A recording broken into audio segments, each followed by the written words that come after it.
This is Matilda, a pretty and charming young woman who happened to be born into a family that didn't have much money. She felt so trapped by her circumstances that she abandoned all expectations of having a better life.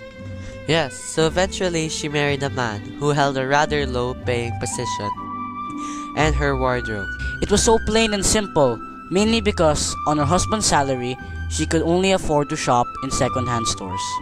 But she always felt as if she had once been a princess and had somehow fallen upon hard times.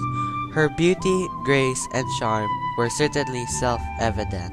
And she came to understand that her natural ingenuity, her instinct for elegance, and her supple mind made her the equal of women who were much better off financially than she. You can understand how the bare walls, shabby second-hand chairs, and faded hand-me-down curtains and her tiny apartment depressed her and even made her angry. Yes, angry. Angry about the injustice of it all. And she became a daydreamer. She always seemed to be thinking about glittering, luxurious rooms hung with oriental tapestries, illuminated by tall bronze candelabras. And servants. She imagined footmen in knee breeches who would fall asleep in the huge overstuffed armchairs. She dreamed of reception halls hung with ancient silks and dainty little cabinets overflowing with priceless curiosity from exotic places, and coquettish perfumed reception rooms just for chatting intimately with friends. And she imagined successful, elegant people coming and going and stopping to greet her. But reality always interrupted her dreams.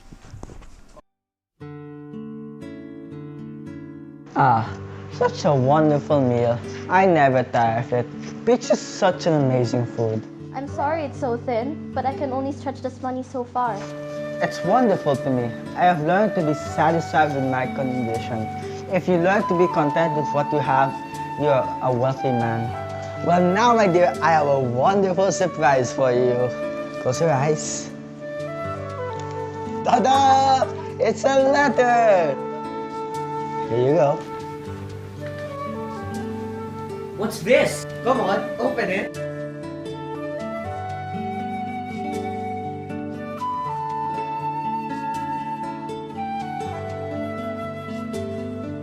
Chief Executive Officer requests the honor of Monsieur and Madame Lizelle's company in the Grand Ballroom of the Excelsior Hotel on Monday evening, December 16th, for our annual executive ball. Isn't that wonderful? What do you mean? What should I do with that? Why, my dear? I thought you would be so happy. We never get to go to things like this. It's such a fabulous opportunity.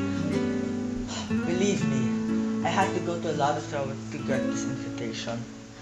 All of my co-workers would even give their right arm to get one. These invitations are rarely given to anyone not in the right upper management. Every one of the points will be there.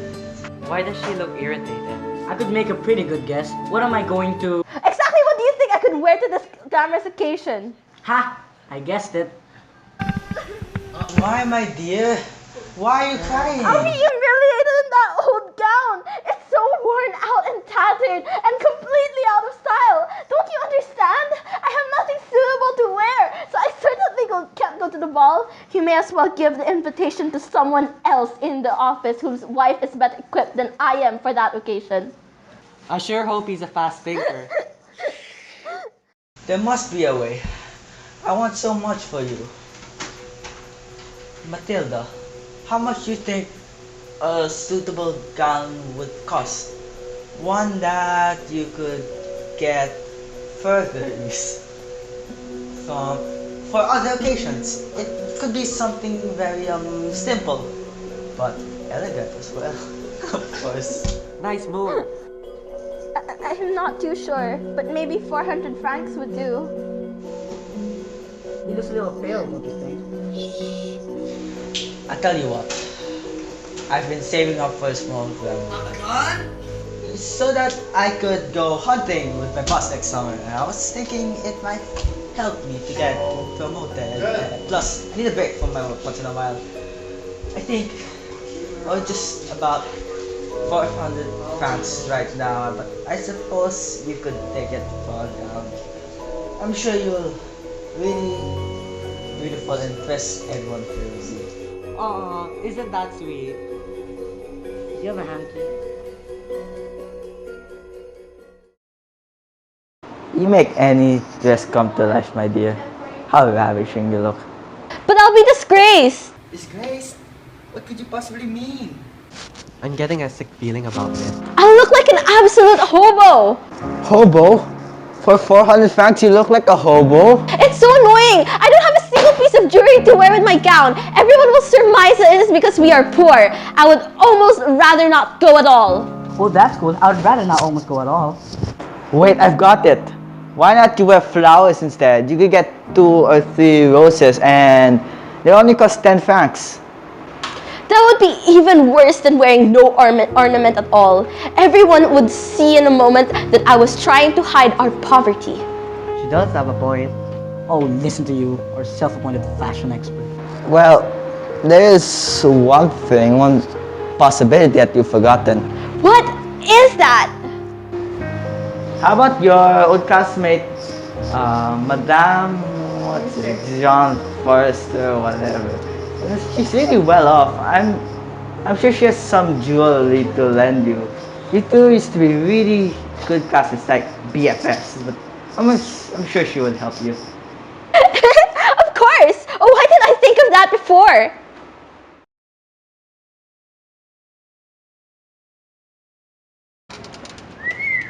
I like this place. Ooh, nice drapes. Don't touch those. We're supposed to be invisible, remember? I'm certain something here will be perfect for you, my dear. Oh, I was hoping for something a bit more... Impressive, Yeah. but they're only a bit. Oh, thank you so much. I think I would like it. You have to admit, that was impressive. But it would be asking too much, wouldn't it? Nonsense. I'd be delighted to see you wear it. I don't know why. Oh, thank you so much. Want another hanky?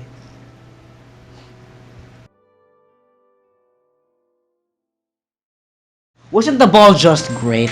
Matilda was amazing. She looked prettier than all the other women in the ball. Everyone noticed her, and her husband's boss wanted to dance with her. Not like he didn't have other competition from the other men.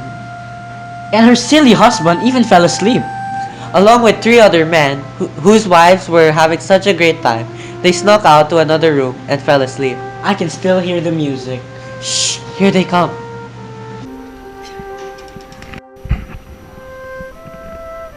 You had so much fun tonight. Apparently not fun enough to keep you awake. You were having such a good time. I didn't want to interfere. You know I don't like dancing. Here, take one more final look until you go in your pajamas. Oh my gosh! Oh no! Oh no! Why? What's the matter? Oh my gosh! This can't be true! What? What is it? I have lost Madame Forrester's necklace! Can't be true. That's impossible. It must be here somewhere. Necklaces don't disappear in the freaking space of nowhere. Are you sure when you had it when you left the ball? Perhaps it fell off there while you were dancing. Surely someone must have found it. And it will be returned safely. No, I am certain I had it on. I remember reaching up and touching it after putting on my coat. And the streets were so quiet as we walked alone in the cold that surely would have heard it fall. It must be a wretched cab. I think you were right. Did you notice the number of the cab? Half of the nightclubs operate without numbers. I certainly didn't see one, did you? Of course not. Would I have asked you if I had? I shall go back on foot over the entire route to see whether or not if I can find it.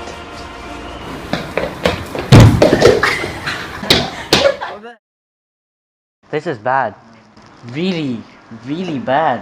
Let's wait till he comes back. You couldn't budge me the mill.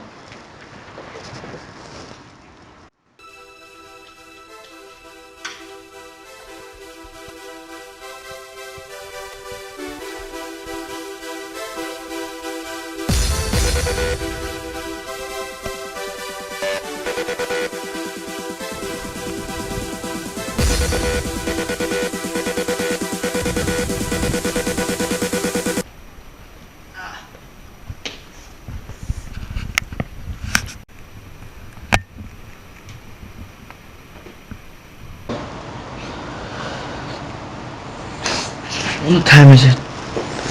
It's 7 a.m.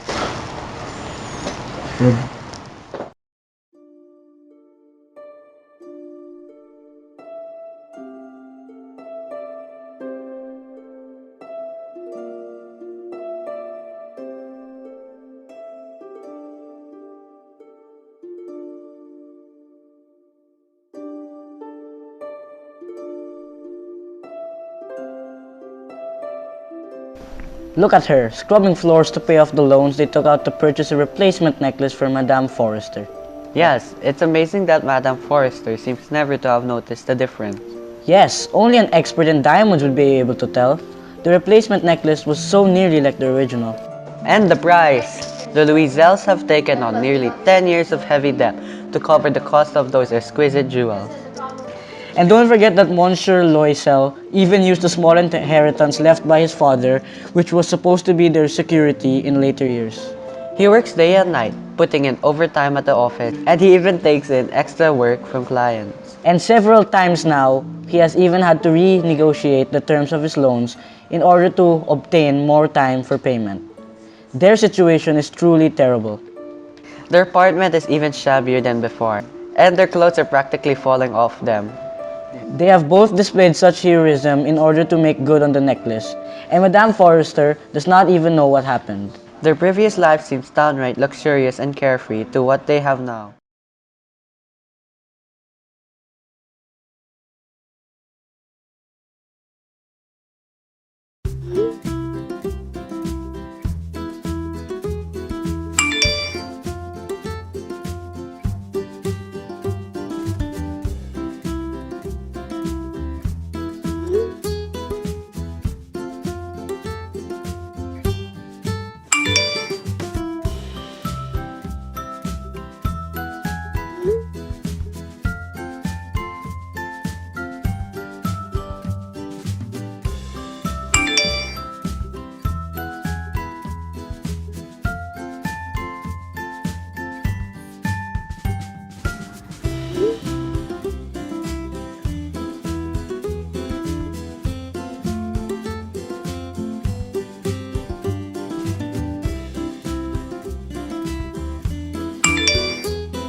Ready, set, go.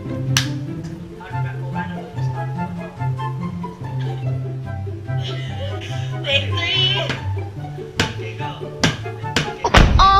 This much. All the girls that be like this.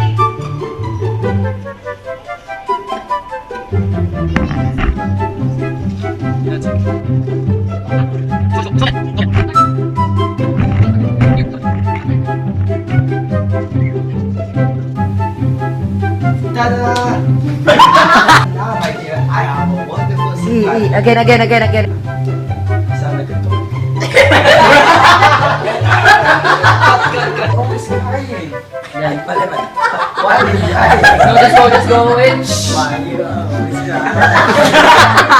Three,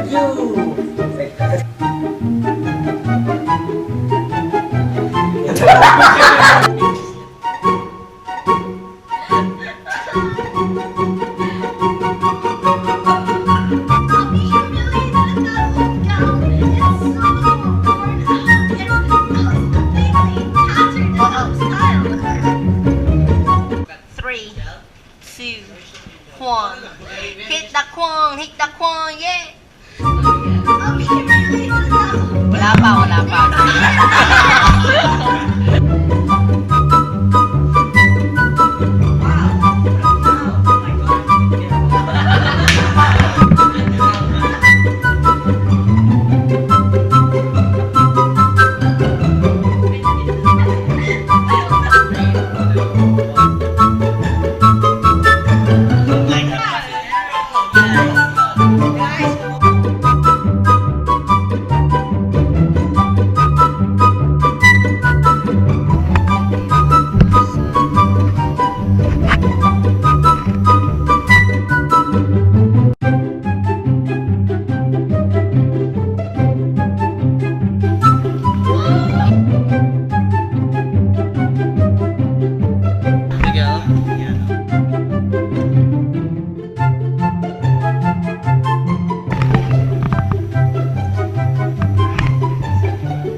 Along with 3 other men, whose wives